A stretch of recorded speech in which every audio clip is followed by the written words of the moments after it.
Я на выбор. Есть? Подождите!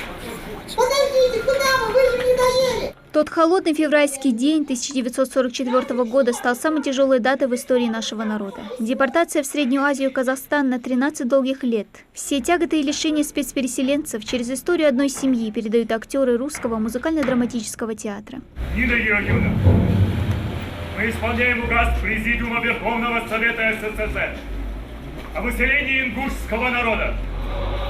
Вы не ингушка. Вас это не касается. Сюжет построен вокруг истории русской девушки Нины, которая вышла замуж за ингуша и разделила все тяготы репрессий вместе с семьей мужа. Срежь 25 минут времени вам на сборы. Сидоренко! Я стариков от них не брошу. Куда они, туда и я с ними. Помоги! 23 февраля 1944 года поделил ее жизнь на до и после. Смерть дочери, а затем и родителей мужа. И для того, чтобы стать свободной, ей нужно всего лишь принять предложение коменданта, поменять паспорт и вернуть себе девичью фамилию – Васильева.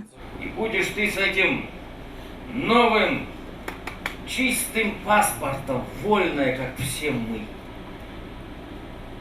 Это мое последнее тебе предложение. Но красавица Нина, тем не менее, не хочет предавать свой выбор. И в этом, по мнению Зары Базоркиной, кроется человечность и преданность семейным ценностям. Мне ее предать. Муж.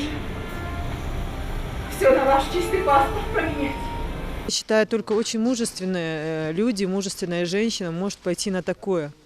Она могла спокойно остаться и жить и так далее. Но она пошла до конца со своим мужем, со своей семьей. Это, мне кажется, такое вот настоящее человеческое решение. Через какие суровые испытания прошли наши предки и при этом сумели сохранить национальное достоинство, традиции и язык. Показать зрителям это непростое время удалось благодаря этнокультурному проекту «Легенда Ингушетии». Его инициатором выступил Микаэль Базоркин. Идея, зародившаяся еще в начале года, стала реальной благодаря поддержке Министерства культуры как России, так и Ингушетии. Сама пьеса, поставленная около 8 лет назад, давно стала одной из визитных карточек театра. К тому же за основу ее написания взята реальная история одной женщины. На мой взгляд, эта женщина достойна того, чтобы о ней рассказать подробно, и достойна того, чтобы ее подвиг стал легендой. Потому что, мы же понимаем, что когда происходит трагедия с народом, это страшно, ужасно, но это боль этого народа. А когда кто-то, который мог бы остаться в стороне, погружаются в эту боль и разделяют эту боль добровольно, это подвиг.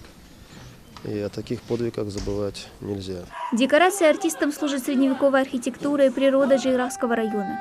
Она будто погружает самих артистов и зрителей в тяжелую картину непростого быта и тягот, пройденных нашими предками. Под конец пьесы традиционное прощание со зрителями, чествующими всех актеров заслуженными овациями. Я смотрела спектакль второй раз. Первый раз он был в самом театре, в драмтеатре. Но сегодня погода, эти условия, горы, окружение, это все вместе передали общую картину тех трагичных дней для нашего народа. Еще раз благодарю и всю группу, команду, что выбрались и показали. И, знаете, наверное, это нужно не мертвым, а в первую очередь живым, чтобы мы помнили об этом.